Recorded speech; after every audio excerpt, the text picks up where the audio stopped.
Nasib Suzuki Indonesia memang cukup menyedihkan saat ini.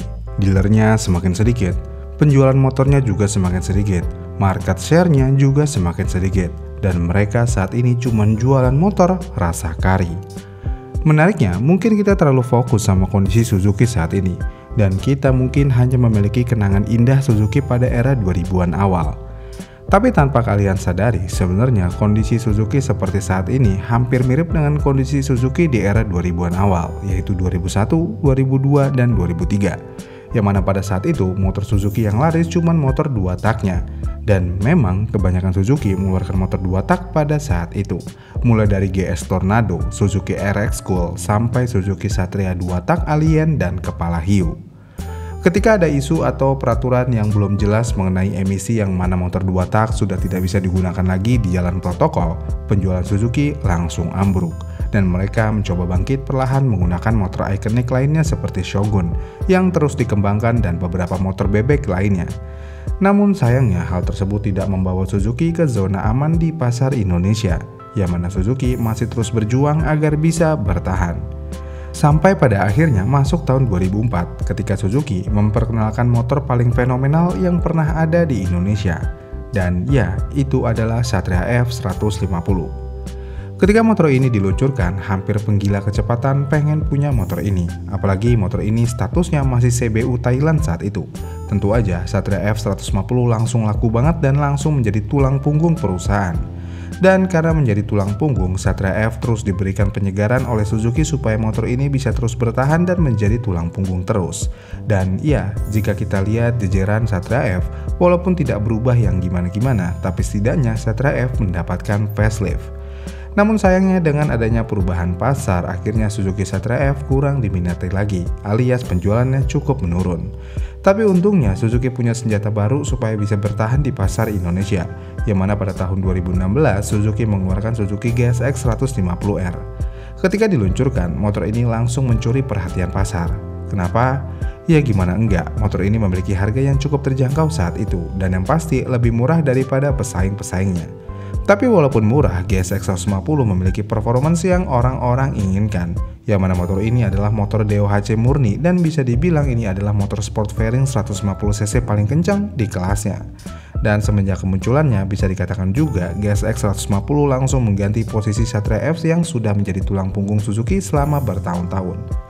Tapi anehnya, walaupun Suzuki GSX 150 menggantikan posisi Satria F, namun perlakuan Suzuki terhadap GSX 150R sangat berbeda jika ingin dibandingkan perlakuan Suzuki terhadap Satria F, yang mana dari awal kemunculannya sampai saat ini yaitu tahun 2025, Suzuki GSX 150R tidak pernah mendapatkan facelift atau perubahan yang signifikan.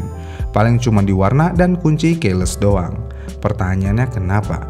Kenapa Suzuki tidak pernah memfacelift Suzuki GSX 150? Padahal Suzuki masih terus melakukan penyegaran terhadap Suzuki Satria F. Jadi semua ini balik lagi ke kondisi Suzuki saat ini.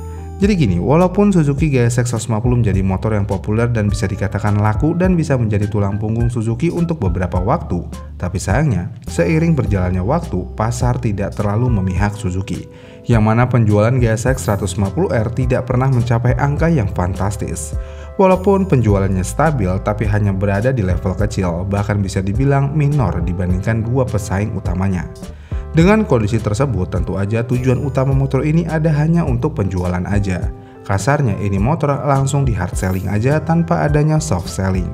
Tapi walaupun begitu, penjualan GSX 150 tetap ada dan cukup stabil yang seharusnya ini bisa menjadi dasar yang kuat untuk melakukan facelift agar motornya terlihat lebih menarik. Namun sampai saat ini GSX tidak pernah mendapatkan facelift. Tapi kenapa? Jadi untuk memfacelift suatu produk harus ada satu alasan yang kuat, yaitu laku. Penjualan stabil aja tidak cukup kuat untuk melakukan facelift, apalagi saat ini Suzuki adalah pabrikan yang terkenal sangat konservatif dalam mengeluarkan produk baru. Karena mau bagaimanapun dengan kondisi ini, jika kita perhatikan lagi, Suzuki selalu mengutamakan efisiensi biaya produksi dan keberlanjutan platform yang sudah ada aja. Dalam banyak kasus, Suzuki lebih memilih mempertahankan model lama selama mungkin, selama motor tersebut masih memenuhi standar emisi dan masih bisa dijual secara wajar. Dengan kondisi ini, jadi jangan heran kalau Suzuki GSX tidak pernah berubah sampai saat ini. Selain itu, biaya untuk melakukan facelift pada motor tentu aja membutuhkan biaya yang tidak kecil, yang mana membuat desain baru berarti harus melakukan riset ulang, mulai dari uji aerodinamika, uji ergonomi, pengujian mesin terhadap bodi baru, hingga sertifikasi ulang untuk pasar. Dan semua itu memerlukan biaya yang sangat mahal. Dan bagi Suzuki yang pangsa pasarnya di Indonesia sudah mengecil banget, investasi sebesar itu mungkin tidak akan memberikan pengembalian yang sepadan. Menariknya lagi adalah ini bukan terjadi di motor kecil Suzuki aja, karena kalau kita melihat pasar motor besar Suzuki juga melakukan hal yang hampir sama walaupun di pasar motor besar Suzuki mendapatkan facelift, tapi dalam kurun waktu yang cukup lama. Dan ini dilakukan Suzuki tentu aja untuk menghemat uang riset dan lainnya supaya harga jualnya bisa ditekan habis-habisan. Dan ya, jika dilihat di pasaran, harga motor besar Suzuki bisa dibilang paling murah di antara motor besar lainnya. Dan inilah yang dilakukan Suzuki terhadap Suzuki GSX 150 saat ini. Tapi yang menariknya lagi adalah, jika menekan harga jual menjadi alasan utama tidak melakukan facelift, kenapa harganya saat ini sudah hampir 40 juta rupiah untuk motor yang memiliki tampang hampir sama persis dengan motor 5 tahun lalu? Apakah Suzuki mengambil untungnya kegedean? Mungkin iya, dan itu pengennya Suzuki sebenarnya, tapi bukan itu poin utamanya, karena inflasi adalah penyebab semua ini bisa terjadi. Jadi selama tahun 2017 sampai 2025, harga bahan baku logam, plastik, dan transportasi naik cukup signifikan dan pasti. Apalagi setelah pandemi, biaya logistik internasional melonjak hampir 3-4 kali lipat. Dan hal ini mempengaruhi harga komponen motor seperti ECU, injektor, sensor, dan sistem kelistrikan. Kenapa? Ya karena banyak part tersebut yang masih bergantung pada impor. Dan sayangnya Suzuki Indonesia tidak punya volume produksi besar, yang berarti mereka tidak bisa menekan harga dari supplier seperti yang dilakukan Honda atau Yamaha. Artinya meskipun desain dan mesinnya sama, biaya produksinya tetap naik dari tahun ke tahun. Makanya kalau kita lihat pasar motor saat ini, harganya udah kayak nggak sebanding dengan pertumbuhan ekonomi Indonesia. Siapa yang akan menyangka motor sport fairing 150cc bisa menyentuh harga 40 juta rupiah? Iya kan? Kemudian pertanyaan terakhirnya, kenapa Satria F tetap mendapatkan facelift? Bahkan rumornya Satria F Pro Jarjit akan keluar tahun 2026, sedangkan GSX 2026 ya masih gitu aja. Jawabannya adalah kekuatan produk. Jadi gini, tidak ada motor ayam jago yang lebih laris daripada Suzuki Satria F, yang berarti Suzuki ingin mempertahankan kekuatannya tersebut dengan cara memfacelift motor ini terus-menerus. Terlebih lagi, walaupun penjualan Satria F sempat tergoyahkan oleh GSX, tapi faktanya sampai saat ini Satria F masih menjadi penyumbang penjualan utama untuk Suzuki, yang mana pada tahun 2024 Satria F masih menyumbang sebanyak 34% lebih dari total penjualan Suzuki, sedangkan GSX jauh lebih kecil daripada angka Satria F. Jika kondisinya tersebut, tentu aja hal ini sangat jelas tidak ada urgensi yang gimana-gimana untuk melakukan facelift pada motor ini. Walaupun terkadang facelift menjadi jawaban alternatif supaya motornya diterima pasar, seperti Yamaha dengan Yamaha R15-nya yang setelah di facelift ke V3 langsung bisa menguasai pasar.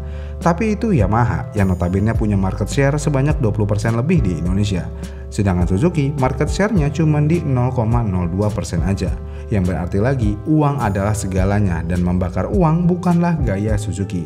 Jadi ya, GSX 150 tidak akan di facelift jika penjualannya terus stagnan. Ya cukup menyedihkan sih nasib GSX 150 ini, padahal motor ini cukup menarik dalam hal performa. Tapi performa aja tidak cukup untuk bisa mendapatkan pasar yang besar di Indonesia. Lihat aja CBR 150, mesinnya kelotok dan lemot, penjualannya masih lebih baik daripada Suzuki GSX 150. Iya kan? Gimana nih menurut kalian? Komen di kolom komentar di bawah ya, dan sampai jumpa di video selanjutnya.